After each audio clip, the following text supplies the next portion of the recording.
안녕하세요. 자유교회 이진우 목사가 보내드리는 아침 묵상입니다. 오늘도 예수 그리스도의 향기를 내는 복된 하루가 되시길 바랍니다.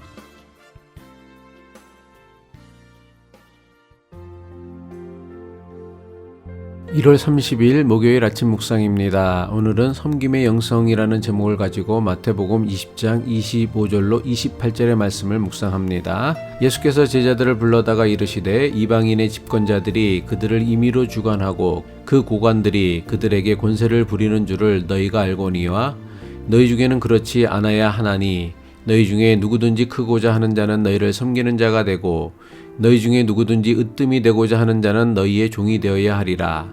인자가 온 것은 섬김을 받으려 함이 아니라 도리어 섬기려 하고 자기 목숨을 많은 사람의 대성물로 주려 함이니라.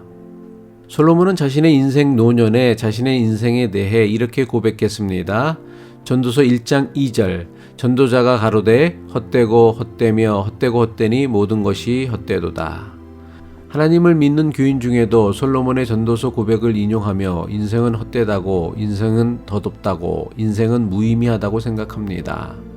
하지만 솔로몬의 고백은 하나님께 지음받은 인생이 헛되다는 것을 고백하는 말씀이 아닙니다. 하나님께 지음받은 인생이 자신의 생각과 자신의 욕심으로만 인생을 채우려고 했지만 결국 그 어떤 것으로도 만족하지 못했음을 고백하는 것입니다. 하나님께서는 결코 우리를 헛되고 헛된 인생을 살라고 창조하시지 않으셨습니다. 그런데도 너무나 많은 사람이 심지어 평생 신앙으로 살았던 교인들조차 인생을 헛되다고 고백하는 것은 자기 인생의 의미와 목적을 자신의 꿈과 야망에만 두었기 때문입니다.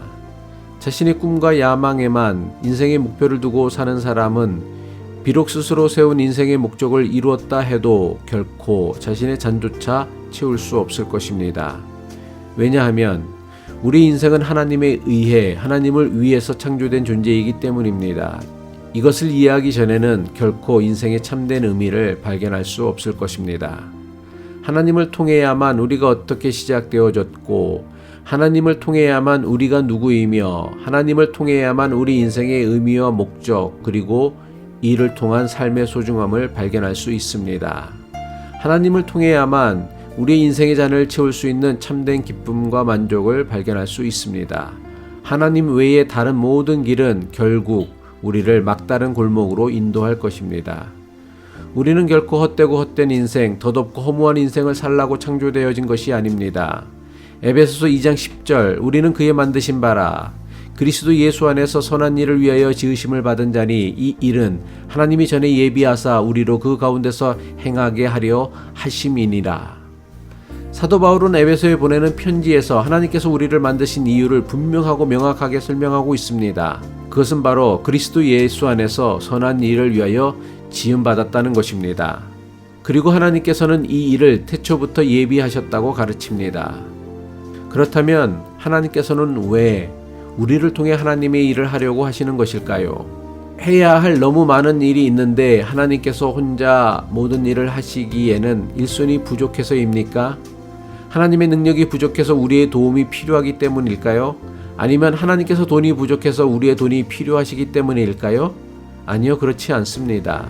전능하신 하나님께서는 결코 우리의 돈이나 우리의 능력이나 우리의 도움이 필요하지 않으십니다. 말씀 하나로 천지 만물을 창조하신 하나님께서 무엇이 부족하시고 무엇이 필요하시겠습니까? 그렇다면 하나님께서는 왜 우리를 통해 하나님의 일을 하게 하시고 우리를 통해 하나님의 뜻을 이루시려고 하시는 것입니까?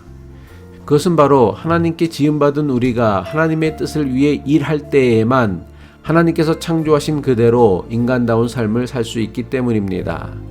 하나님께 지음받은 우리가 하나님의 뜻을 위해 일할 때에만 세상 그 어디에서도 맛보지 못하는 최고의 기쁨과 만족을 누리며 살 수 있기 때문입니다.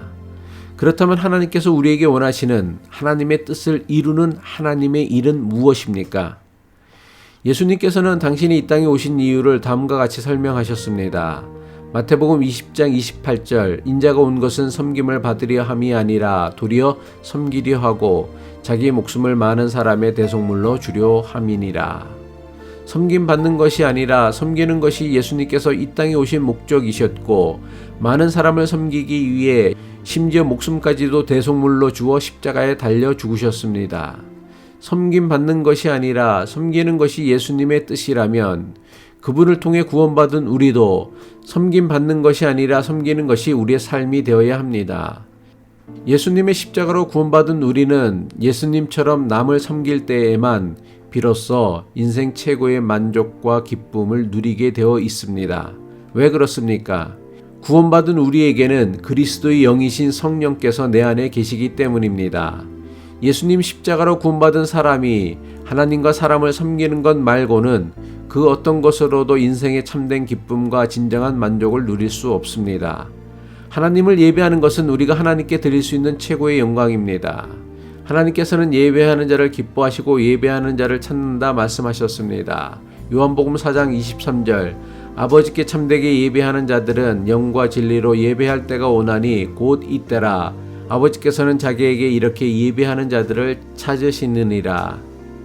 그렇다면 성경이 가르치고 있는 예배의 본질이 무엇입니까? 영어로 예배라는 단어는 worship이라고 번역하기도 하지만 서비스라는 단어로도 번역합니다. 서비스가 한글로 무슨 뜻입니까? 봉사 또는 섬김이라는 뜻입니다. 이것이 무엇을 의미합니까? 진정한 섬김이 있는 예배만이 하나님을 예배하는 참된 예배라는 것입니다. 물론 예배에서 형식도 중요하고 예배의 순서도 중요합니다. 하지만 예배의 형식이나 순서보다 더 중요하고 본질적인 것이 있습니다. 하나님을 섬기고 교회 공동체를 섬기고 나아가 이웃을 섬기려는 섬김의 태도와 자세가 예배의 본질이며 이것이 곧 하나님을 예배하는 것입니다. 하나님과 이웃을 진심으로 섬기려는 마음이 없다면 아무리 훌륭하게 준비된 형식에 따라 예배 순서를 진행한다고 해도 이것은 예배가 아니라 그저 외식에 지나지 않습니다. 기도드리겠습니다. 우리는 사랑받기 위해 태어난 존재가 아니라 사랑하기 위해 태어난 존재이며 섬김을 받으며 살 때보다 섬기며 살 때 하나님께서 주신 최고의 기쁨과 만족을 누릴 수 있음을 날마다 체험하며 살게 하옵소서. 예수 그리스도의 이름으로 기도드립니다. 아멘.